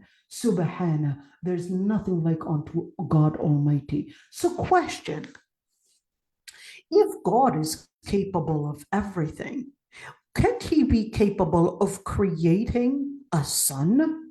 Well, when you actually ask the question, that is basically within the wrong and coming from the wrong premise. The premise here saying that God is capable of doing everything, yes, certainly, but not the impossibles that are basically within their nature is impossible. So Isa alayhi salam is a creature and not a creator. So it is impossible that the Lord Almighty would create a God, and that God would be a creature and a creator at the same time. It's impossible to be a creator and a creature at the same time. That's why the Lord Almighty, لَيْسَ كَمِثْلِهِ شَيْءٍ, when we talked about Surah Shura, when Allah subhanahu wa ta'ala basically tells us in Surah Shura that he had created the binary system, but the binary system does not whatsoever is never to be applied on Allah and is never to be confused as something that we would attribute to Allah subhanahu wa ta'ala. لَيْسَ كَمِثْلِهِ شَيْءٍ. There's nothing like unto Allah subhanahu wa ta'ala, for the Lord Almighty is the creator and not a creature. Subhana, all the glory be unto the Lord Almighty. There's nothing like unto the Lord Almighty. How could the Lord Almighty have a son? In other words, he would be a creature, and that contradicts the nature of the divine. The nature of the divine is that he is not a creature. So therefore, the nature of a son being a creature contradicts the definition of divine in itself. The Lord Almighty is the creator, and he created the heavens and the earth. Therefore, there's no way that a creature would be as the creator for the heavens and the earth when he himself was a creature. If he himself is a creature, then how is it that this creature would be capable of creating the skies and the earth when they were even formed before his own creation? When they were formed before his own creation, he later was born, he was later delivered, then therefore he is later, and this is basically preceding. So in other words, this cannot be something that is logical in any way. وَكَفَى بِاللَّهِ وَكِيلًا. It's enough to turn to the Lord Almighty. Why? Because al-Masih would never reject or even have any pride to be the servant of the Lord Almighty, and neither would the malaika that are near ever want to turn away from worshiping or even being the servants of the Lord Almighty. So therefore, to somehow reject being servants to the Lord Almighty, then in that situation, you had gone far where not the Messiah, not the Messiah, not Isa, not the angels had ever wanted to be, but the servants of the Lord Almighty. May Allah subhanahu wa ta'ala make us the servants of the Lord Almighty. May Allah subhanahu wa ta'ala make us those that would embrace the true servitude to the Lord Almighty, the true submission to the Lord Almighty. And may Allah subhanahu wa ta'ala make us amongst those that would be having the ilm and acting upon it. Allahumma ameen. Ya Allah, bring us light in our eyes, light in our minds, light in our ears. Make our words spread the light, and make us amongst those that would live the light and guidance. Allahumma ameen. So any questions before we would end?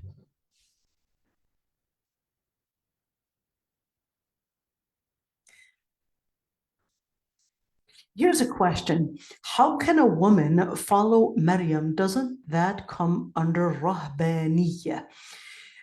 Fair enough. So when you want to follow Maryam alayha salam, so it's important to mention that Maryam alayha salam didn't necessarily want to do rahbaniyya. All right, Maryam alayha salam, the most important thing that was emphasized in the Quran is not the basically to be a bachelor, but in fact Allah subhanahu wa ta'ala says وَرَهْبَانِيَّةً ابْتَدَعُوهَا مَا كَتَبْنَاهَا عَلَيْهِمْ.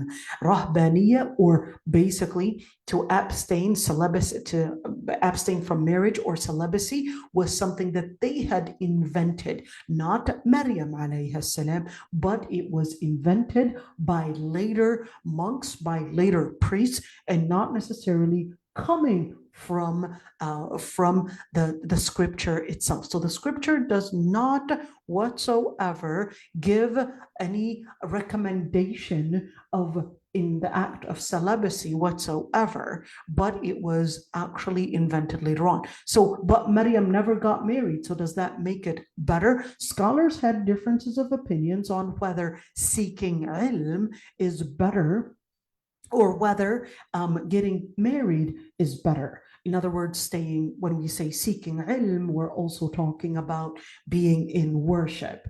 All right. So in other words, basically living that I guess, living in a form where you're abstaining from the different entertainments in life, including marriage. So the Shafi'iyya are the most ones that are known to considering that celibacy, or at least seeking ilm, and that marriage is mubah, is permissible, and not necessarily obligatory, or not necessarily a sunnah, not necessarily a recommendation. So for those, according to the Shafi'i madhab, they basically use the evidence in where it was describing Prophet Yahya alayhi salam. Yahya is John, that when Allah subhanahu wa ta'ala described him as وَسَيِّدًا وَحَصُورًا وَنَبِيًّا مِنَ الصَّالِحِينَ, that Allah subhanahu wa ta'ala had described him as Sayyid, Hasura, that he was not that he was a Sayyid, he was a leader, he was Hasura, he was basically abstaining from engagement in women, because anyways, Allah subhanahu wa ta'ala had already told Prophet Zakaria alayhi salam that he was going to give him a child that was going to be basically not approaching women. Is it barren? Is it to mean that he was not capable of getting basically women pregnant, meaning that he was barren? Or is it some form of a dysfunction? Whatever it is at the end of the day, or is it something, because if it's a dysfunction, then he wouldn't be praised for it. And certainly we know that prophets and messengers are basically infallible from any uyub, from any disformities, whether we're talking about a physical one, or whether we're speaking about a behavioral one. All right.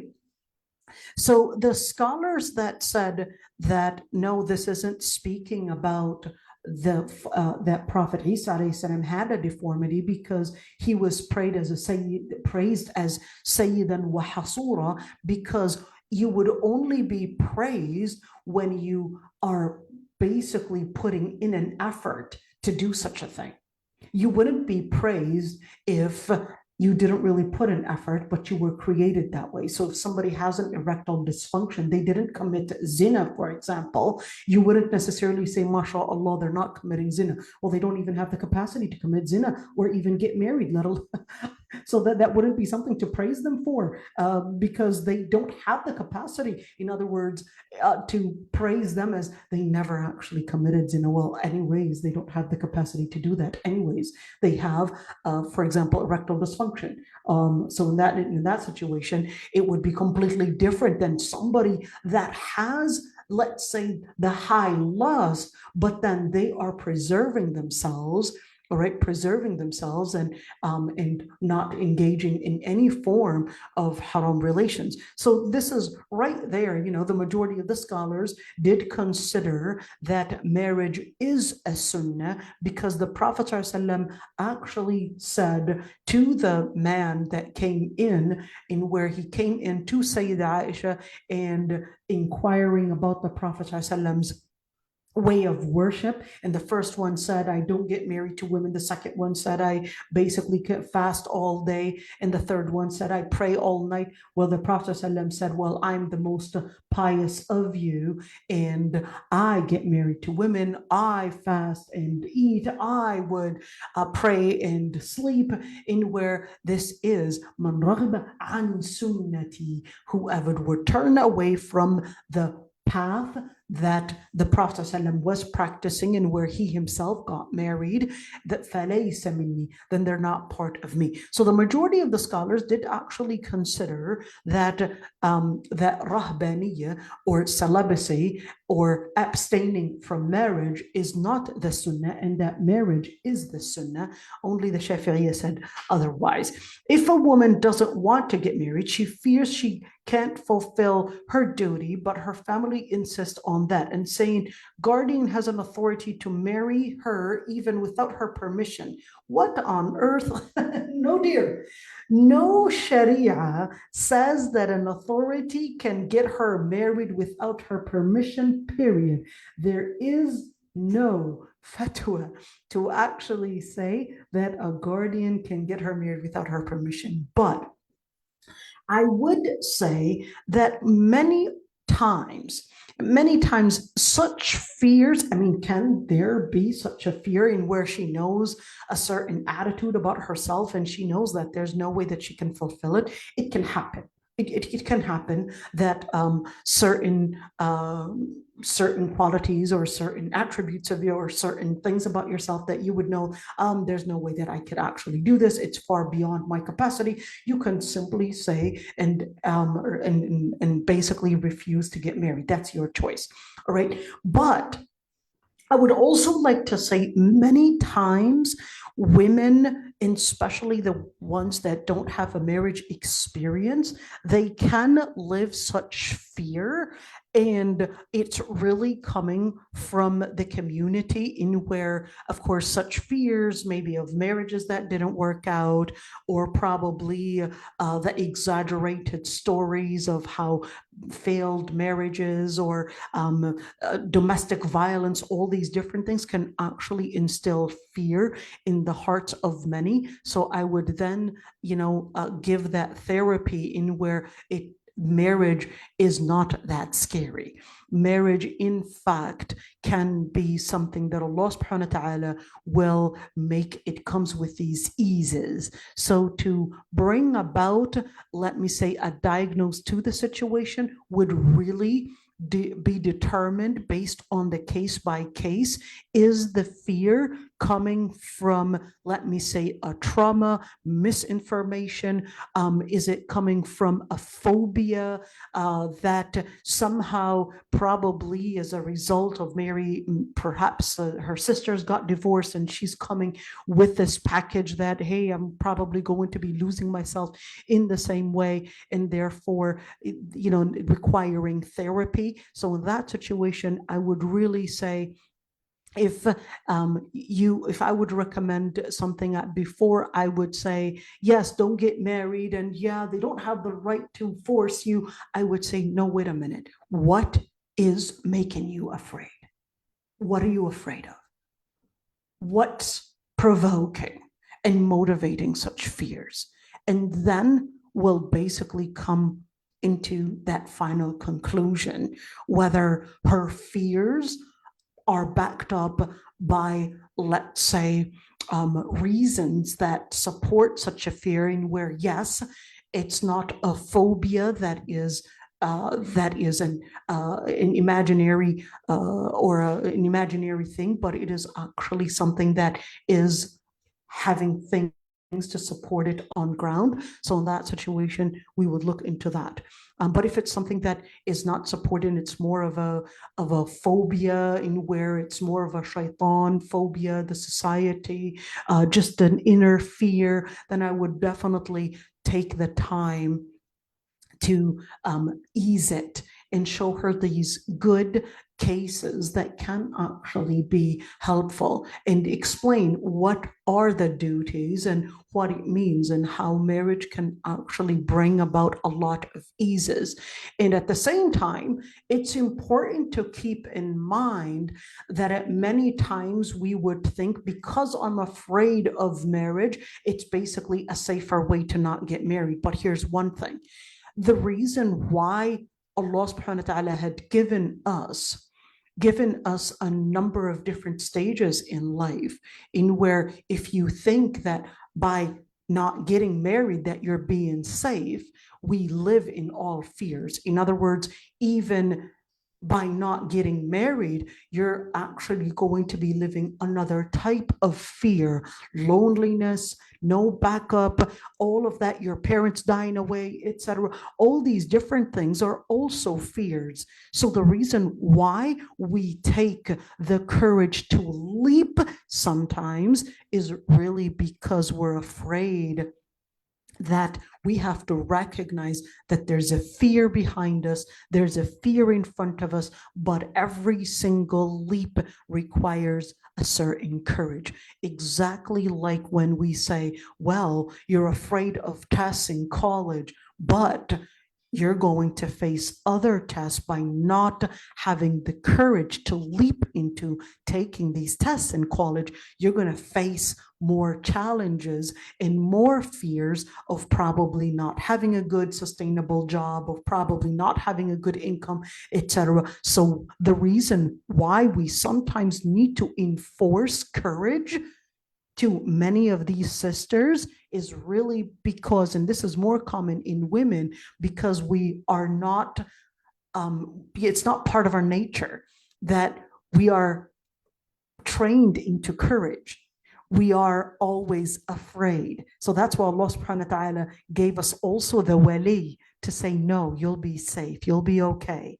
I know what marriage is needing, and I know you have the capacity to do it. So sometimes we get our vibe and our support from our wali. So I would really recommend taking that time to really investigate the cause of such fears, and speaking it with your wali, and speaking it with those that are trained therapists to help you understand whether such fears are, let's say, factual or more of a phobia.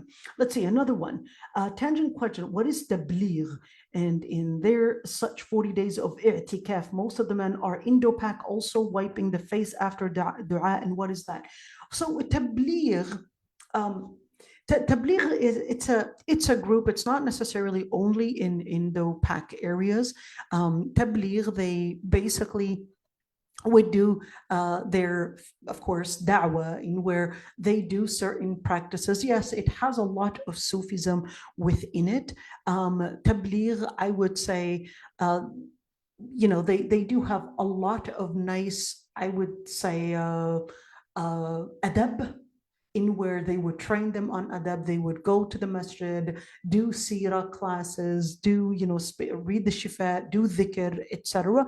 But at the same time, a lot of it lacks ilm. So that type of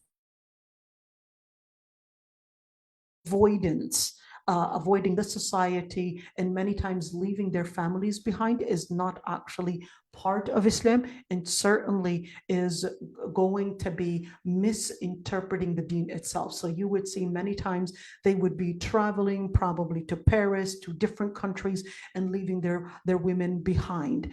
And certainly that doesn't resemble every tabligh. You can have tablighis that are really trying to get their ilm and grow in their ilm and even grow in their engagement. So I don't want to do a stereotype for that. But the wiping of the face after dua, that's not necessarily just a tablighi behavior. No. So there are some scholars that actually said that was a bid'ah, and other scholars, and this isn't necessarily Salafi Sufi thing. And there are some scholars, even before the Salafi Sufi classification, there are some scholars that actually said that was a sunnah to wipe on the face. So it's like you're putting the barakah of your dua on your face. Although not necessarily, when we're looking at the hadith, the preponderant ruling is that wiping on the face does have some ahadith, some resources that support it, to wipe on the face even after dua. But most of those ahadith are not authentic. When I say not authentic, I don't necessarily mean very, very weak to mean fabricated, but no, weak to mean not at the level of Sahih. And remember, there are 69 different levels of weak hadith. So I wouldn't necessarily target those that would wipe their faces and stand against them like that. And at the same time, I wouldn't necessarily, for those that call it a bid'ah, I wouldn't necessarily say, how could you bid'ahdize that? At the end, they do have their supporting evidence, because there's no authentic hadith in that regard. So yeah, we can agree and disagree on that, but at the end of the day, it's not to be just a tablighi act. It's practiced by other non-tabligis as well, so for the wiping of the face. Would I recommend joining the classes of tabligh? Absolutely. I would recommend that, because to be honest, they have the most beautiful adab. They have the most beautiful concentration. You know, I love the way where they would share their meals, they would stay in the masjid, do i'tikaf, a very forgotten and abandoned sunnah, I would say. They would try to remember a hadith, ayat. They were not always reading it in the best way, but taking that moment to cherish, to learn how to connect the Quran and Sunnah, to take the time to read the Quran, to take the time to read the Sunnah, spend nights and spend times of dhikr. This is Islam, bro. This is Islam.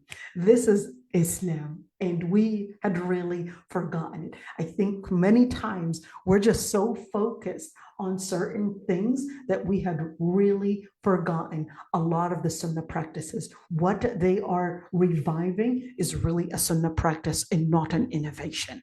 But the part about 40 days of i'tikaf, or it's not 40 days of i'tikaf, they would actually, travel and all of that. It's so there are some bid'ahs. I'm not saying there aren't, all right? But at the same time, I wouldn't necessarily just cancel out that group. Let's see, the sister was saying sexual trauma. So sexual trauma, there are therapists that actually help you, that actually help with the marriage. I'm assuming that this was related to the question of fear of marriage. So sexual trauma, there is therapy for it, and you can get treatment. So it's not something that you would have to live forever in let that haunt you. No, there is therapy. There is right now. There is a way to give you that treatment. So don't let such a trauma or such fears haunt you and ruin the choices in the decision making of your life. No, get the treatment. There's treatment for it. They'll actually help you get the treatment, get out of it to help you make the right choices. May Allah subhanahu wa ta'ala give you that healing. The part about uncompromising attitude. The part about uncompromising attitude, there are some women that really are uncompromising. And they have this attitude, but I would say by finding the man's manhood, that manhood, that masculinity that you would see in the man is capable of letting, I would say, 85% of your uncompromising attitude change.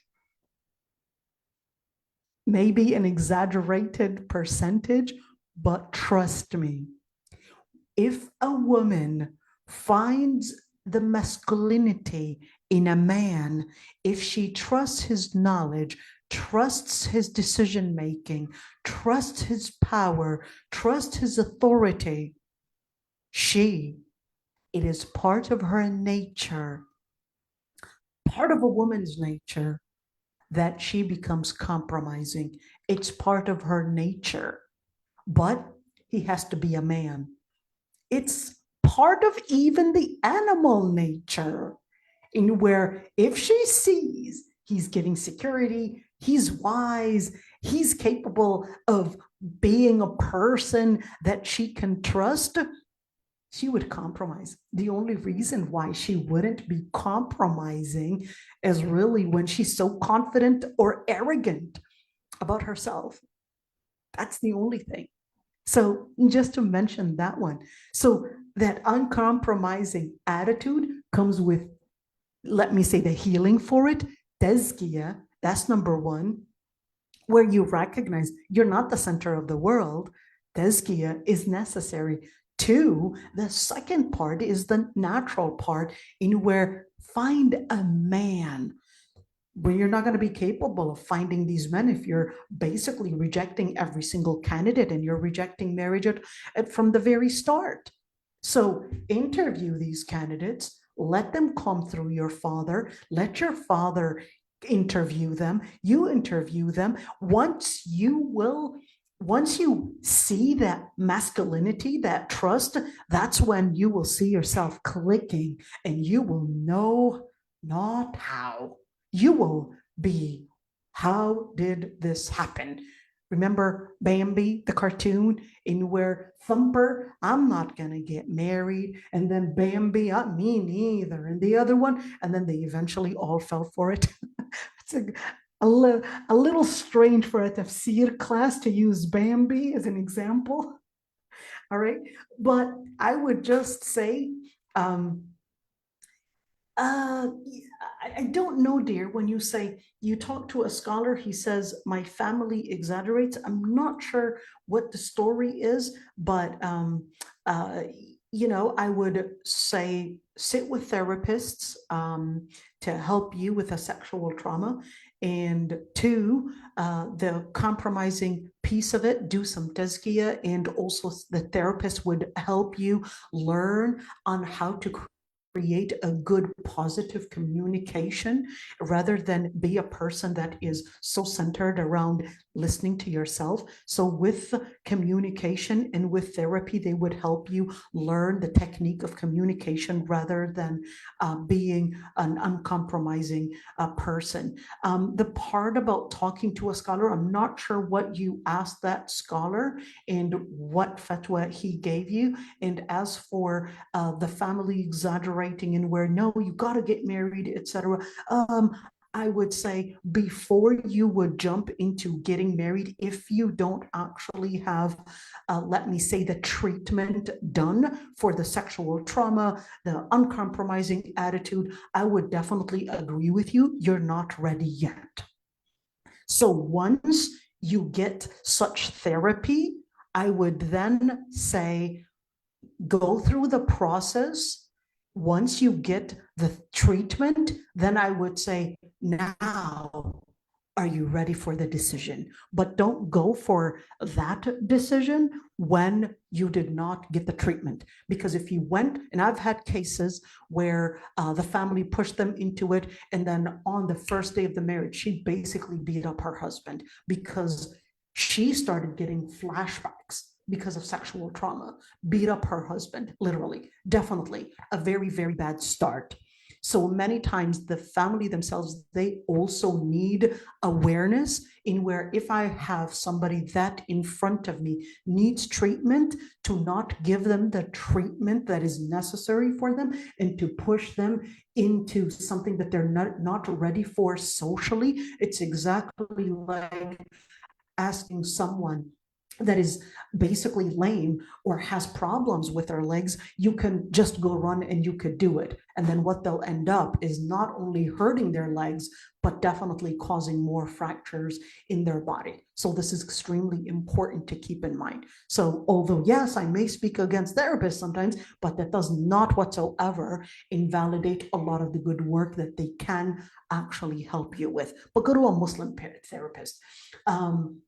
So you say, I want to take time for myself. I have to work on my selfish being. Okay.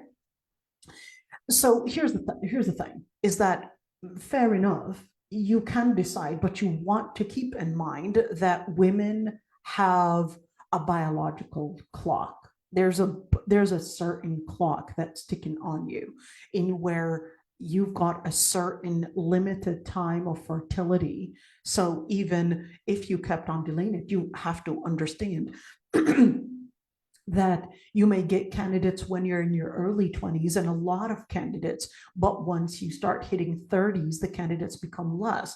And I've worked as a matchmaker, and I would have women in their 35 and women in their 37, 38, and they would be contacting me. They're like, hey, listen, I went to my OB and she said I don't have much time because I'm already showing signs of menopause. So she's like, oh, I need to find a husband right now, but it doesn't work like that. Guess what? Most of the guys within your age group have already gotten married. So you're really, it's like you're trying to park your car, but then it's either that you're going to find yourself having no choice but to park in the farthest spot because all the other spots have been taken. You're going to find yourself all the other spots that are close have been already taken.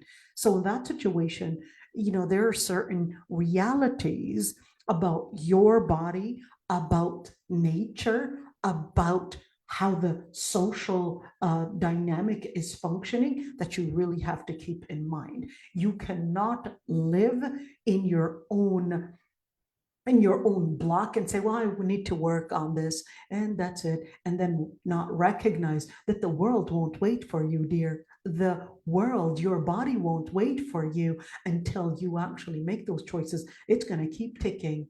Your body is going to keep on losing certain eggs, and every single time and every single day you're getting closer to the age of menopause, which actually means you're not going to be capable of reproducing anymore. So you really need to recognize the reality of the world around you, recognize the realities of your body, recognize the biological clock, recognize that, guys, the older you grow, basically the less parking spots you're going to be having available, because all the other good guys, they're going to be taken. So you're going to end up then going into another fear of, what is that? Risking taking a bad candidate because all the other candidates have already been taken. So you're limiting the number of choices or good candidates for yourself. So what I would recommend is understanding the realities of the world, doing therapy, and getting yourself, inshallah, into the courage in making important leaps in your life. And inshallah, Rabbil Alameen will bring you the best. Make istikhara, never give up. Allah subhanahu wa ta'ala, we depend on him. And Allah subhanahu wa ta'ala will give you the best rizq. Will give you the best rizq. Don't let these fears haunt you. We depend on Allah. And subhanak Allahumma wa bihamdik, nastaghfiruka wa natubu ilayk, nashhadu an la ilaha illa ant. If anybody would like to unmute themselves, I'd be happy to listen.